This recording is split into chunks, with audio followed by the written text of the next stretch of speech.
साथियों नमस्कार, भारत चक्र न्यूज में आपका स्वागत है। मैं हूं आपके साथ राजेश शर्मा।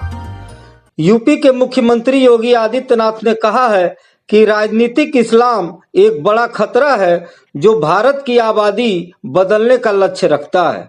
उन्होंने कहा कि हमारे पूर्वजों ने इस खतरे से लड़ा था, लेकिन आज इस पर बहुत कम चर्चा होती है। उन्होंने कहा कि ब्रिटिश और फ्रेंच उपनिवेशवाद की अक्सर इतिहास में चर्चा होती है, लेकिन राजनीतिक इस्लाम का बहुत कम जिक्र होता है।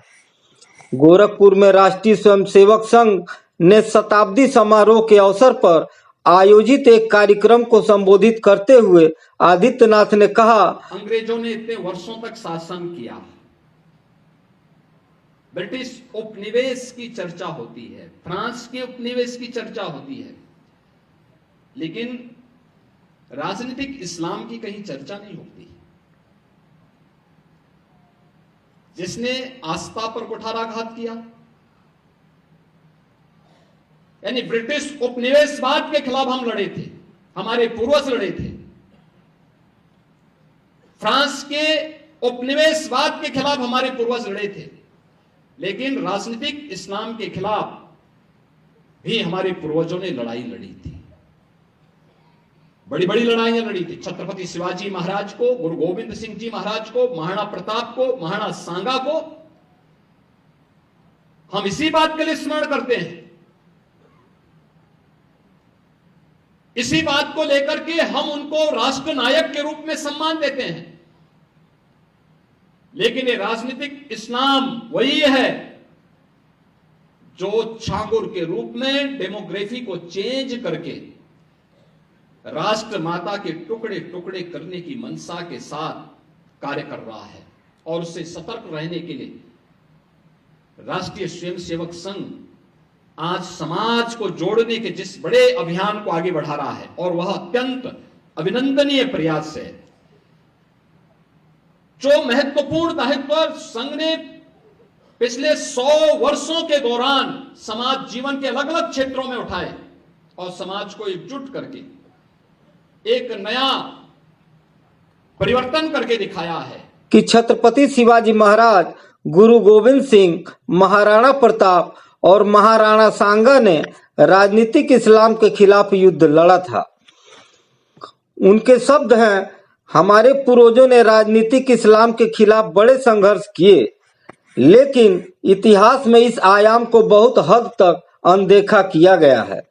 उन्होंने कहा कि राजनीतिक इस्लाम आज भी भारत को विभाजित करने की दिशा में काम कर रहा है। और उन्होंने प्रदेश के बलरामपुर जिले में छंगुर बाबा के मामले का संदर्भ दिया। एक स्वघोषित साधु छंगुर बाबा उर्फ जलालुद्दीन शाह पर जुलाई में गिरफ्तारी से पहले कथित रूप से अवैध धार्मिक रूपांतर का रैकेट चलाने का आरोप है। आदित्यनाथ ने कहा कि राजनीतिक इस्लाम छंगुर बाबा जैसे तत्वों के माध्यम से देश को तोड़ने की कोशिश कर रहा है। आरएसएस ऐसे खतरों से समाज को सुरक्षित करने की दिशा में प्रयास कर रहा है और इसके प्रयासों की प्रशंसा की जानी चाहिए।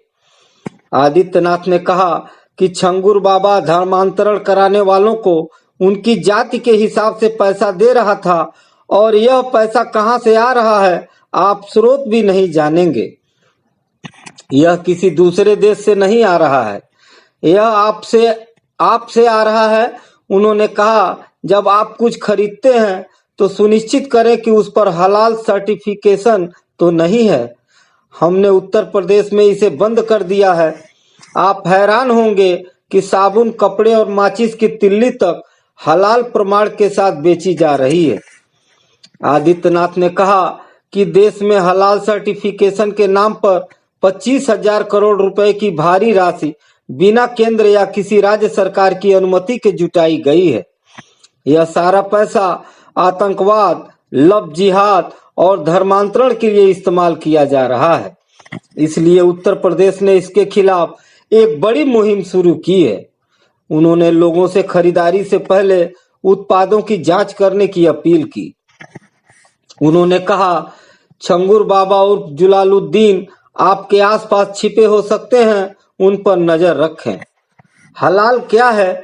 हलाल प्रमाणित उत्पाद का अर्थ है ऐसा आइटम या सेवा जो इस्लामी कानून के अनुरूप है और मुसलमानों के लिए स्वीकार्य है। भारत में हलाल प्रमाणन तीसरी पक्ष संगठनों द्वारा किया जाता है और यह अनिवार्य नहीं है। बिहार में चुनावी प्रक्रिया जारी है, लेकिन अभी तक कई बीजेपी नेताओं के भड़काऊ बयान सामने आ चुके हैं। बीजेपी सांसद गिरिराज सिंह ने बिहार में एक कार्यक्रम में कहा कि बीजेपी को नमक हरामों के वोट नहीं चाहिए। उन्होंने मुस्लिमों को टारगेट करते हुए ये बयान दिया था। इसी तरह बीजेपी के एक और सांसद अशोक यादव ने कहा था कि मुसलमानों को अगर मोदी से नफरत है तो वो तौबा करें और किसी सरकारी स्कीम का लाभ न उठाएं, क्योंकि मोदी की सरकारी स्कीम तो सभी के लिए है। भारत एक विविधतापूर्ण बहुधर्मी देश है, जहां धार्मिक सामाजिक समरसता बने रहना बहुत महत्वपूर्ण है। ऐसे वक्त में जब कथित खतरे के नाम पर समुदाय विशेष को टारगेट किया जाए तो यह सामाजिक तनाव को बढ़ा सकता है, अल्पसंख्यकों की असुरक्षा बढ़ा सकता है और लोकतांत्रिक मूल्यों को कमजोर भी कर सकता है। साथियों, आज के लिए इतना ही। कल फिर मिलते हैं देश दुनिया की बड़ी खबरों के साथ। आप देखते रहिए भारत चक्र न्यूज।